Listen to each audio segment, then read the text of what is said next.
So we've gone through and added these. This, however, is slightly different than an 18 instance. This is the in-level instance. This is the level 55 instance that is actually accessed through the Divine Fortress in the core. So you're going to have to work pretty hard just to even get to this point. Ahead you see Dayshade, which is one of the bosses in here. One thing that I really like about the bosses and all the instances is that you have to use a lot of strategy. Like this guy separates into two halves. Each half has different attacks that it can do. So you have to learn how to fight each side before you can fully kill it. And we're not going to go too much into any of the boss fights today because we want there to be some surprise for the players.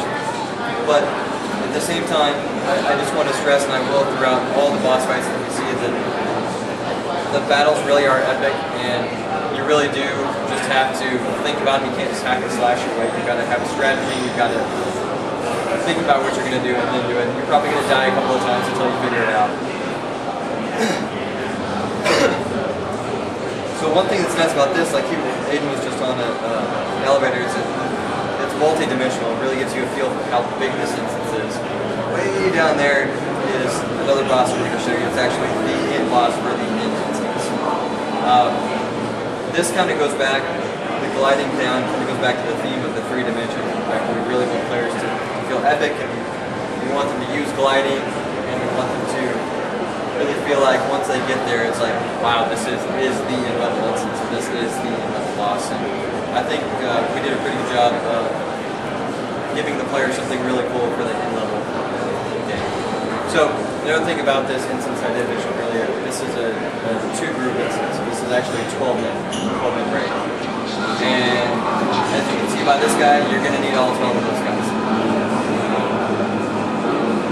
Baptiste is going to go in there just to give you a size of scale. There he is. So as you can see, this guy's a little bit bigger than your average boss, and rightfully so, because it's a level 55 boss. So you gotta give him his proper due. So kind of what I was talking about earlier with having a strategy for each boss, you're going to have to figure out this one. We'll give you a little hint right now.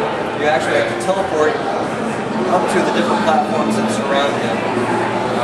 Because he's going to be spawning some interesting things in just a little bit, and you've got to figure out what to do with those before you can actually defeat him. And we just called a couple of his friends with him. So you'll see a bunch of those all around. There are a bunch of other elements that he spawns as well, and you've got to figure out what to do with those, and you've got to figure out your own strategy and tactics. And it's definitely interesting. I'm really excited to see the players get in there and see what they can do with this. Now that we've shown you some of the bosses, some of the creatures, we're going to go to the slightly warmer side of Aion. We're not all doom and gloom and killing and dying. Most of us. Yes. So we're going to show you our pet system. This is another new addition for Assault on Balaurea. One thing that I really like about our pet system, we didn't just create a couple of pets and have them just follow you around and not do anything. We've actually got a lot of functionality. Like this, for example, is a speckled aloe. This comes with the box. You buy a new retail version. He's an inventory pet. As you can see over there in the far left, he can hold 6 items. We've got inventory pets that go from 6 all the way up to 18. One other nice thing that I really like about our pets, because I know that players can never have enough inventory, neither can I. We have over 50 pets at the launch of 2.0, and we actually, if you can see right there, we have space for 100, so each player can have up to 100 pets.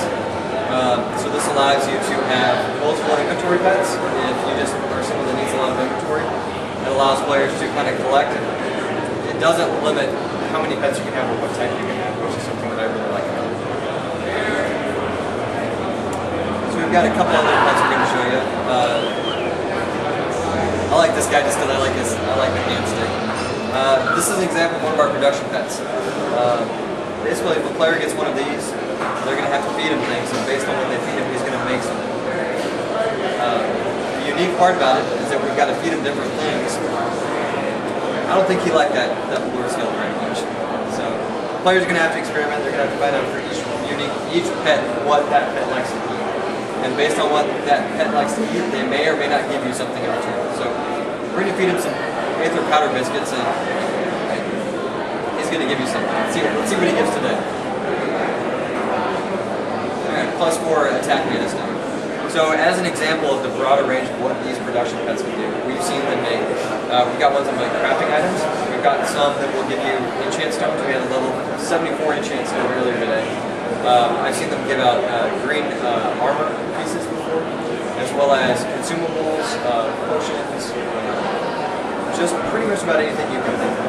So what's really nice is that they're going to kind of become collectible and rare based on what kind of pet you see in there. So the third pet, which arguably is the funnest, is the alert pet.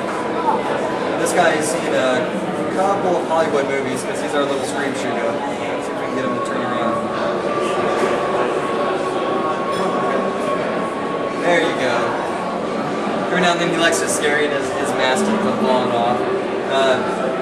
But this guy might be cute, but he's also very helpful. If you have an enemy approaching from outside a specific area, he's going to show an alarm, he's going to flash, he's going to let you know that someone is within your radius. That's going to be really helpful for players that are gathering, players that try to avoid getting killed. If you have one of these guys out, he's going to let you know every time when someone's coming out. One of the other fun things that I like is that you can rename the pets right on the fly, and you can rename them as often as you want.